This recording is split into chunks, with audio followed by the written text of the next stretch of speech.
उत्तर प्रदेश में चुनावी सरगर्मियां बड़ी तेजी से बढ़ रही है। हर एक उम्मीदवार अपना चुनावी समीकरण बनाने में जुटा हुआ है। आज हम मौजूद है भारतीय जनता पार्टी के मीडिया प्रभारी चरथावल विधानसभा से हरिभान सिंह जी के साथ में। हरिभान जी वार्ड नंबर 9 से जिला पंचायत सदस्य पद के लिए अपनी ताल ठोकने जा रहे हैं। आज हम उनसे बातचीत करेंगे, तमाम सवाल होंगे हमारे उनके साथ में। तो हरिभान जी, सबसे पहले खोजी न्यूज में आपका बहुत बहुत स्वागत है। नमस्कार, स्वागत। हरिभान जी, राजनीतिक जीवन में आने से पहले सामाजिक जीवन जीना बहुत ही महत्वपूर्ण और आवश्यक होता है, क्योंकि यहीं से व्यक्ति को पता चलता है कि कैसे उसको राजनीति में जाना है, क्या क्या समस्याएं उसके सामने आ सकती है राजनीति में जाने से पहले। तो बहरहाल आप राजनीति में हो और भारतीय जनता पार्टी के साथ जुड़े हो, तो आपने सामाजिक जीवन को कैसे जिया? उसका कुछ अद्भुत पल आपके साथ होंगे या आपने कोई आपके स्मरणीय पल आपका होगा, उसके बारे में बताएं।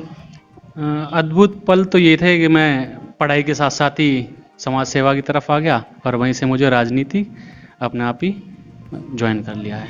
क्यों सामाजिक जीवन कैसे जिया गया?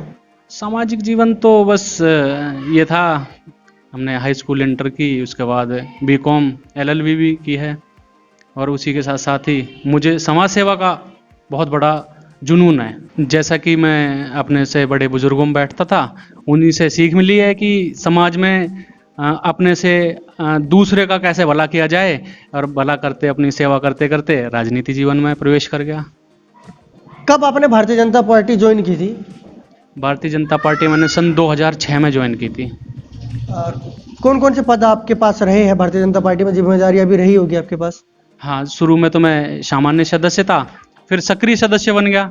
सक्रिय सदस्य के बाद मुझे मंडल में मंत्री का पद दिया गया। मंडल में मंत्री के पद के कुछ समय बाद मुझे उपाध्यक्ष, फिर मैं 2 बार मंडल में महामंत्री पद रहा हूँ। निर्वर्तमान महामंत्री का पद मेरे पे था। वर्तमान में मेरे पे विधानसभा चरथावल से मीडिया प्रभारी की जिम्मेदारी है। बात अगर मैं भारतीय जनता पार्टी से अन्य दलों की करूं, आप समाजवादी पार्टी में भी जा सकते थे, बहुजन समाज पार्टी में भी जा सकते थे, कांग्रेस है या अन्य दल, बहुत सारे दल है, तो आपने भारतीय जनता पार्टी को ही क्यों चुना था? बस शुरू से मुझे इस पार्टी की खूबियां लगी हैं। इसमें एक निम्न वर्ग का छोटा सा कार्यकर्ता भी देश का प्रधानमंत्री, मुख्यमंत्री या कोई बड़ा पद पा सकता है, राष्ट्रीय अध्यक्ष। तो और पार्टियों में तो वैसे तो सब पार्टियों की अपनी अपनी नीतियां होती हैं, लेकिन इस पार्टी में मुझे सबसे अच्छा यही लगा है। मैं बड़े नेताओं को देख के, आगे उनके भाषणों से इम्प्रेस होके और उनके कार्यशैली को, छोटे छोटे जो एक छोटे स्तर से आज हमारे क्या नाम प्रधानमंत्री जी हैं, राष्ट्रीय अध्यक्ष जी हैं, और इनसे मुझे इनकी सीख मिली है। तो इसलिए हमें भारतीय जनता पार्टी की कार्यशैली, सबका साथ सबका विकास पसंद आया।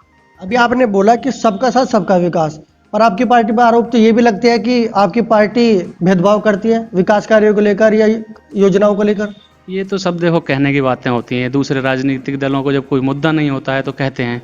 अगर भेदभाव करती तो गैस सिलेंडर में किसके लिए भेदभाव किया, मकान बने हैं किसके भेदभाव किया, या कोई भी कृषि योजनाएं आती हैं सभी को मिलती हैं। इसमें ये नाम पता या वो क्या नाम की जाति पूछ के तो किया नहीं जाता है। और पार्टियां हैं, कोई किसी का एक परिवार का लगता है तो किसी का एक जाति विशेष का लगता है, लेकिन इसमें ऐसा नहीं है। इसमें सभी का सम्मान है, सभी का कार्य होता है।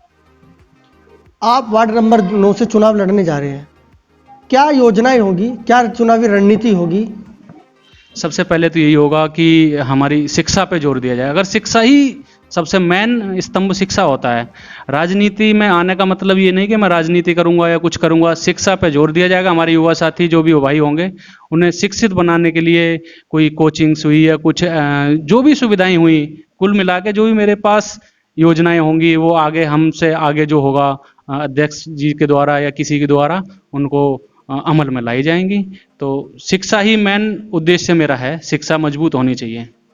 बात अगर मैं आपके वार्ड की करूं, तो कितना बड़ा वार्ड होगा, कौन कौन से गांव लगते हैं या कितने मजरे हैं, इस बारे में बताएंगे? मेरा वार्ड 9 गांव आते हैं और 2 माजरे आते हैं। लगभग वोटिंग कह दिया जाए तो 38 से 40 हज़ार वोट होता है। तो इसमें शुरुआत तो यहाँ से करता हूँ। मन्नारा आता है, इसका माजरा अजमतगढ़ है, बराबर में संधावली है, सामने जड़ौदा है, लछेड़ा है, मौलाहेड़ी, गढ़ी दुर्गुनपुर, मीरापुर, मंधेड़ा और सीमली, ये गांव आते हैं। क्षेत्र से किस तरीके का सहयोग अभी आपको मिल रहा है? क्षेत्र से देखो सहयोग तो हमारे गांव से मिल रहा है और गांव से भी जन सहयोग मिल रहा है। अपना युवा वर्ग हर तरीके से साथ है।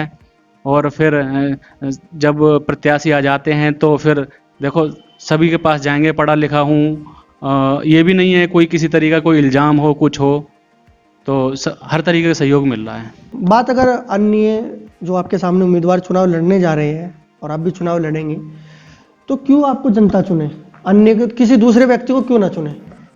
देखो राजनीति में अगर किसी को चुनाव करना होता है तो उसकी खूबियाँ होनी चाहिए। अब औरों से अगर मैं अपनी खूबियाँ बताऊं तो मैंने एम.कॉम और LLB की हुई है, तो कानूनी रूप से भी व्यापार रूप से भी मैं ये कहना चाहता हूँ कि आप कोई समस्या लेके जाते हो तो उसको सबसे पहले समझ के उसका निस्तारण करने की समझ होनी चाहिए, और व्यापार में भी या कानूनी सलाहकार के रूप में भी आप कोई अपना प्रतिनिधि चुन सकते हैं। मतलब सामाजिक के साथ साथ पढ़ा लिखा होना भी ज़रूरी है, और आज का जो युवा वर्ग है उसको अगर आप कुछ रोशनी देना चाहते हो तो खुद पढ़ा लिखा होना भी ज़रूरी है। आज के नेताओं का वैसे ज़्यादातर कुछ ऐसा हो जाए कि कोई एक मैंडेट हो जाए कि इस लेवल से ऊपर का पढ़ा लिखा होना चाहिए, तो समाज में पढ़े लिखे का ही अलग ही एक महत्व होता है। आपके राजनीतिक इतिहास का कोई एक यादगार पल? देखो राजनीतिक इतिहास का तो यादगार पल तो ये है कि जब कोरोना काल में सब अपने खाने पीने की या आने जाने की सुविधाओं से परेशान थे, तो उस टाइम पे मैं अपने क्षेत्र के लिए आगे बढ़ के आया। मैंने यातायात की सुविधा कराई, क्योंकि हमारी दूध में गाड़ियाँ चलती हैं और आने जाने की शायद यूपी में अधिकतर ज़िलों में आना जाना होता है, तो बहुत से लोग ऐसे थे जो बहुत ज़्यादा परेशान थे, तो उनको आने जाने की सुविधाएं दी। उसके साथ साथ मैंने लगभग 11 दिन करीबन हर घर जहाँ पे बहुत ज़्यादा दिक्कतें थी खाने की, तो वहाँ पे पैकेट भिजवाए हैं। हमारे जो सहयोगी थे करीबन 30-40 भाई, तो उनके द्वारा अपने क्षेत्र में जहाँ भी मुझे ये लगा कि इसको वास्तव में दिक्कत है खाने से या किसी तरीके से सूखा खाना सा हुआ, बना के भी भिजवाया, तो भिजवाया है। तो उसी दौरान जब हम सहयोग कर रहे थे तो आवाज़ आई कि भाई आपको आगे आना चाहिए राजनीति में, तो मेरे दिमाग में ये आया कि चलो आगे आने के लिए तो भाई चुनाव लड़ना ज़रूरी है। चुनाव लड़ेंगे तो और थोड़ा सा जन सहयोग मिलेगा और सरकार से भी आएगी, तो फिर उस दौरान में फिर राजनीति में वार्ड नंबर 9 से जिला पंचायत सदस्य का इलेक्शन लड़ने के लिए तैयार हुआ। भारतीय जनता पार्टी पूरे विश्व की सबसे बड़ी राजनीतिक पार्टी है, तो इतनी बड़ी पार्टी में आपका आदर्श कौन होगा भारतीय जनता पार्टी में? देखो सबसे पहले तो मैं अपना आदर्श मानता हूँ माननीय अटल बिहारी वाजपेयी जी को। उसके बाद तो हमारे सभी बड़े आदर्श ही हैं जिससे सीख मिल जाती है, आदर्श हैं जिनमें जीवन में आगे बढ़ने की प्रेरणा जिनसे मिलती है, वो हमारे आदर्श ही हैं। इस टाइम पे माननीय मोदी जी और माननीय योगी जी, ये हमारे आदर्श हैं। इनके बनाए मार्ग पे आगे बढ़ने की कोशिश करूँगा। बात अगर जनपद के किसी नेता की करूँ तो उसमें आदर्श कौन होगा? जनपद के तो बड़े भाई माननीय संजीव बालियान जी को आदर्श मानता हूँ, और हमारे जिला अध्यक्ष जी हैं, एक छोटे से रूप से इन्होंने आज किया है। आज हमारे देश में नहीं बल्कि विदेश में भी माननीय मंत्री जी को जाना जाता है, और जिला अध्यक्ष जी हमारे संगठन की एक रीढ़ की मेन धुरी हैं। अपना बूथ स्तर से कार्य किया, आज जिला के माननीय अध्यक्ष हैं। आपके परिवार की कोई राजनीतिक पृष्ठभूमि रही है? नहीं, मेरे परिवार की तो राजनीतिक तो नहीं है। मेरे बाबा जी और पापा जी एक किसान परिवार से हैं, और छोटा भाई एक प्राइवेट MNC कंपनी में जॉब करता है, सबसे छोटा भाई रेलवे में।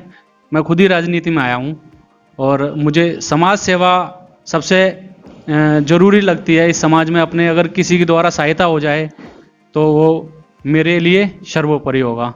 राजनीति में मैं ही आया हूँ। तो ये थे हमारे साथ हरिभान जी। हरिभान जी ने खोज न्यूज की सवालों का बड़ी बेबाकी से जवाब दिया और उनसे बातचीत करके बहुत अच्छा लगा। तो हरिभान जी, आपका खोज न्यूज से बातचीत करने के लिए बहुत बहुत धन्यवाद। धन्यवाद जी।